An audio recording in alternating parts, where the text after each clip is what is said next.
বিজেপিৰ কোৰ কমিটিৰ বৈঠক অসম পুডুচেৰীৰ প্ৰাৰ্থী সন্দৰ্ভত অনুষ্ঠিত হ'ব বিজেপিৰ কোৰ কমিটিৰ এই গুৰুত্বপূৰ্ণ বৈঠক দিনৰ 1 বজাত জেপি নাড্ডাৰ বাসগৃহত সম্পন্ন হ'ব বৈঠক অসম পুডুচেৰীৰ প্ৰাৰ্থীৰ নাম সন্দৰ্ভত আলোচনা হ'ব বৈঠকত পশ্চিমবংগ আৰু কেৰালাৰ বাকি থকা প্ৰাৰ্থী সন্দৰ্ভতো হ'ব আলোচনা বিজেপি সভাপতি নীতিন নবীন গৃহমন্ত্ৰী অমিত শাহ জেপি নাড্ডা উপস্থিত থাকিব বৈঠকত লগতে উপস্থিত থাকিব মুখ্যমন্ত্ৰীৰ লগতে ৰাজ্যিক বিজেপিৰ সভাপতি আজি চূড়ান্ত হ'ব 90% প্ৰাৰ্থীৰ নাম কাইলৈ অনুষ্ঠিত হ'ব সংসদীয় বৰ্ডৰ বৈঠক সংসদীয় বৰ্ডৰ বৈঠকৰ পাছতে কাইলৈ ঘোষণা হ'ব বিজেপিৰ প্ৰাৰ্থী তালিকা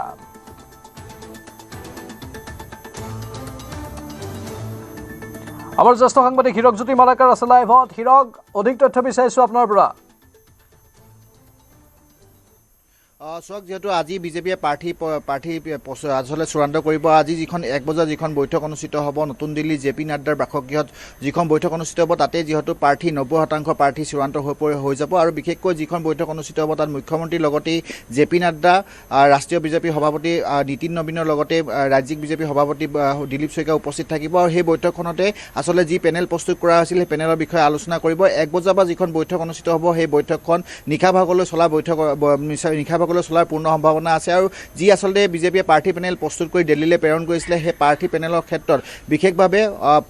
তন্নকৈ আসলে আলোচনা কৰা হ'ব প্ৰতিটো সমষ্টিক লৈ বিশেষকৈ যদি পুনৰ সমষ্টি গঠনৰ নিৰ্ধাৰণৰ পিছত যেহেতু যিবোৰ সমষ্টি গঠন হৈছিলে তাতে 5জনীয়া পেনেল প্ৰস্তুত কৰা হৈছিল আৰু ঠিক সমান্তৰালকৈ যিবোৰ আসলে পূৰ্বৰ সমষ্টি সেই পূৰ্ব সমষ্টিত 3জনীয়া পেনেল প্ৰস্তুত কৰা হৈছিলে সেই পেনেলৰ আসলে কোন বিধায়কক বা কোনজনক টিকেট দিব পাৰি টিকেট প্ৰত্যাশীক সেই বিষয়ে আলোচনা কৰা হ'ব আৰু এই বৈঠক সেই বৈঠকখনে যথেষ্ট তাৎপৰ্যপূৰ্ণ বহন কৰিছে আজি যিখন বৈঠক অনুষ্ঠিত হ'ব বৈঠকতে প্ৰায় সম্পূৰ্ণ চূড়ান্ত হৈ পৰিব তাৰ পিছত যিখন কালি সংসদীয় বৰ্ডৰ বৈঠক হ'ব সেই সংসদীয় বৰ্ডৰ বৈঠকতে বিশেষকৈ কালি প্ৰধানমন্ত্ৰী নৰেন্দ্ৰ মোদীৰ অধ্যক্ষতাত অনুষ্ঠিত হ'ব তাতে বিশেষকৈ সেই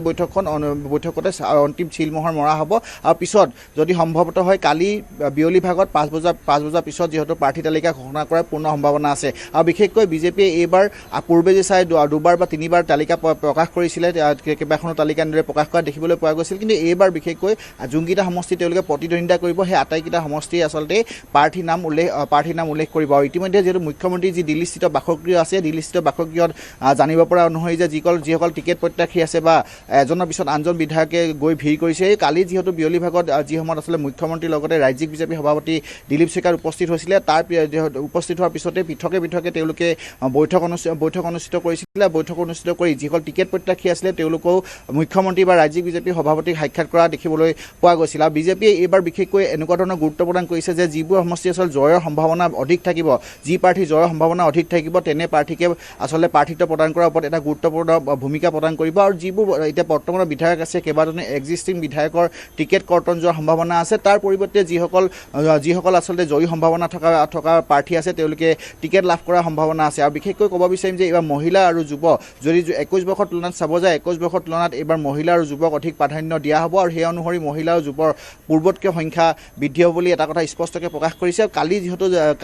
কালি যিখন আচলতে পৃথকে বৈঠক হৈছিলে সেই বৈঠকসমূহতো এই বিষয়ে গুৰুত্বপূৰ্ণ ভূমিকা বা গুৰুত্ব প্ৰদান কৰা দেখিবলৈ পোৱা গৈছিল আৰু এইখন যিখন আজি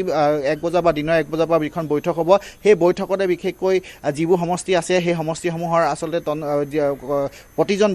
যিসকল টিকেট প্ৰত্যাশী আছে বা পেনেলত যিসকলৰ নাম আছে সেই নামসমূহ আচলতে তেওঁলোকে কোনজন বিধায়ক কোনজন লোক জয়ী হ'ব পাৰে তাৰ বিষয়ে বিশেষ আলোচনা কৰি আজিয়ে চূড়ান্ত হ'ব 90% প্ৰাৰ্থীৰ নাম কিন্তু হিৰক লগতে আৰু এটা প্ৰশ্ন আহিব কালি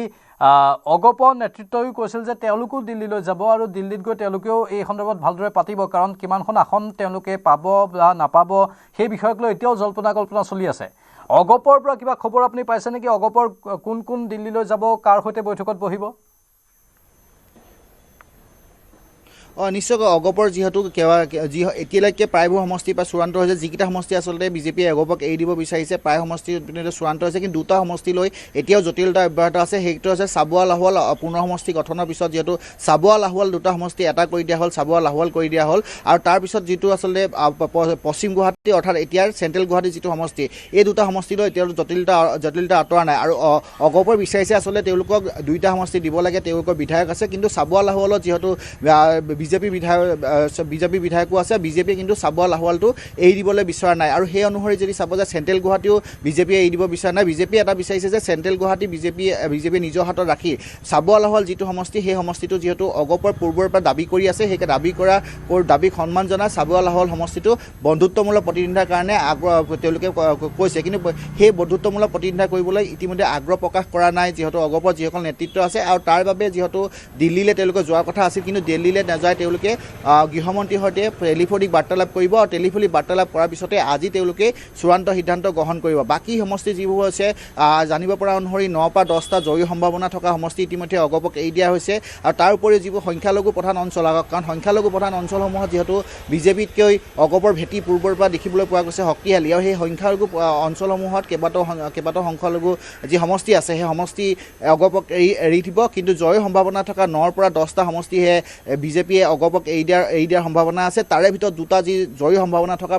সমষ্টি আছে চেণ্ট্ৰেল গুৱাহাটী বা চাবুৱা লাহোৱাল সমষ্টি আৰু চাবুৱা লাহোৱাল সমষ্টিকেইটা এতিয়াও আখুৱা বা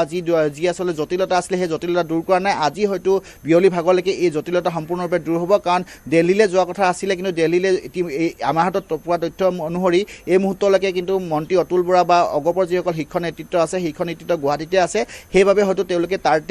টেলিফোনিক বাৰ্তালাপ জৰিয়তে এইবোৰ যি জটিলতা আছে জটিলতা দূৰ কৰিব কাৰণ জটিলতা দূৰ কৰাৰ পিছতে যিহেতু কালি যদি বিজেপিয়ে প্ৰাৰ্থী তালিকা প্ৰকাশ কৰে তেন্তে 19 তাৰিখে তেওঁলোকে অগপৰ প্ৰাৰ্থী তালিকা প্ৰকাশ কৰিব বুলি এটা কথা স্পষ্টকৈ প্ৰকাশ কৰিছে আৰু অগপৰ প্ৰাৰ্থী তালিকা ঘোষণা কৰাৰ পিছত যে কিছু সমষ্টি বিদ্ৰোহ আৰম্ভ হ'ব সেয়া এক প্ৰকাৰ নিশ্চিত হৈ পৰিছে কাৰণ বিভিন্ন সমষ্টি এইবাৰ যদি চাব যায় অগপে 40টা বা 45টা সমষ্টি দাবী কৰিছিলে কিন্তু তেওঁলোকক সেই 40টা বা 45টা সমষ্টি দিয়া নাই যদি দিয়ে 20 বা 25টা সমষ্টি দিব আটাইকেইটা সমষ্টি মিলাই কিন্তু যিকেইটা সমষ্টি নিদিয়ে তাতে ইতিমধ্যে যিহেতু যি সময়ত বাতৰি সম্প্ৰচাৰ হৈছিলে বাতৰি সম্প্ৰচাৰ হোৱাৰ পিছতেই বিদ্ৰোহ আৰম্ভ হোৱা দেখিবলৈ পোৱা গৈছে কিন্তু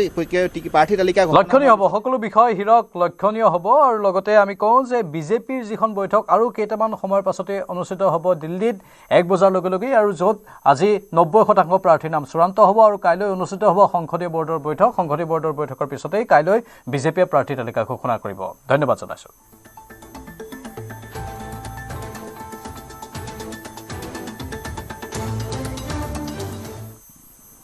নিশাৰ এজাক বৰষুণত পুনৰ বুৰিল গুৱাহাটীৰ ৰাজপথ আধা ঘণ্টা বৰষুণ দিয়াৰ পাছতেই জলমগ্ন হ'ল কাহিলীপাৰা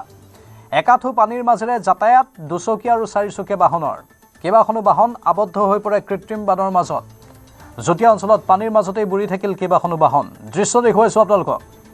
নিশাৰ এজাক বৰষুণ আৰু তাৰ পাছত এয়া কাহিলীপাৰা অঞ্চলৰ দৃশ্য একাঠু পানীৰ মাজেৰে যাতায়াত কৰিবলগীয়া হ'ল দুচকীয়া আৰু চাৰিচকীয়া বাহনে আনকি কৃত্ৰিম বানত কেইবাখনো বাহন আবদ্ধ হ'বলগীয়া অৱস্থাৰ সৃষ্টি হয় জটিয়া অঞ্চলত পানীৰ মাজতেই বুৰি থাকিল কেইবাখনো বাহন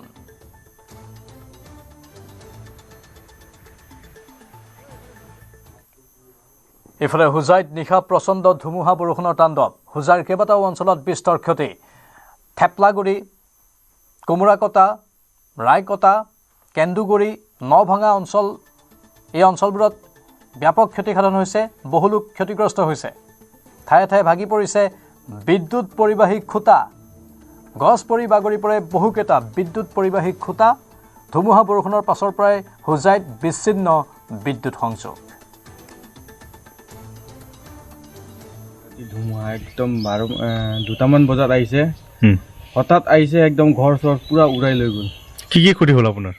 বহুতখিনি ঘৰৰ ভিতৰত একদম কাপোৰ কানি চব ভিজি গ'ল চাউলো আছিলে চাউল 3 মোনমান চাউল যোৱাকালি খুন্দাই কিনি আনিছিলোঁ কিন্তু পুৰা পানীত ভিজি গ'ল পুৰা আপোনাৰ ঘৰৰ টিঙত চব উৰি গ'ল চব আছে ইয়াত চাই লওক পুৰা ওপৰৰ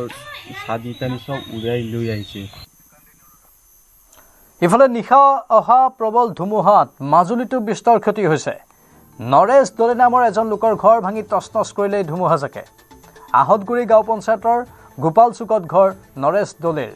পুৱতিনিশা 3মান বজাত তাণ্ডৱ চলাই প্ৰচণ্ড ধুমুহাই কোনোমতে দৌৰি প্ৰাণ ৰক্ষা কৰে পৰিয়ালটোৱে চাংঘৰৰ তলত বান্ধি থোৱা এটা পশুধনৰ কৰুণ মৃত্যু হৈছে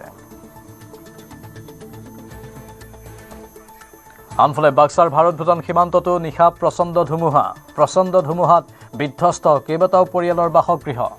সোৱনখাটা বিলপাৰৰ মন্টু ৰয়ৰ ঘৰ বাৰী বিধ্বস্ত হয় বাসগৃহৰ ওপৰত বাগৰি পৰে এডাল প্ৰকাণ্ড গছ সৌভাগ্যক্ৰমে প্ৰাণ ৰক্ষা পৰে পৰিয়ালটোৰ সদস্যৰ নিশাৰ ধুমুহাজাকে বিস্তৰ ক্ষতিসাধন কৰে অঞ্চলটোৰ পথত গছ উভালি পৰি ব্যাহত হয় যাতায়াত বিদ্যুৎ সংযোগ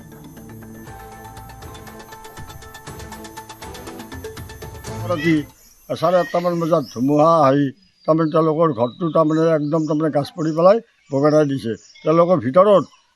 কিবা কৰিহে প্ৰাণ মানে বচাইছে আম গছডাল পৰি পহিলা চচাতে পৰি গৈছে যে এতিয়া ঘৰ দুৱাৰ মানে অৱস্থা আহিল সেই ঘৰত থাকিব নোৱাৰে কিবা কৰিহে মানে তাহোঁ পৰিয়ালে তাৰমানে যিটো মনটো ৰয় টানি টানি কিবা কৰিহে ওলাইছে ল'ৰা দুটাক চালপিৰাৰ তলৰ পৰা জুবিন ক্ষেত্ৰ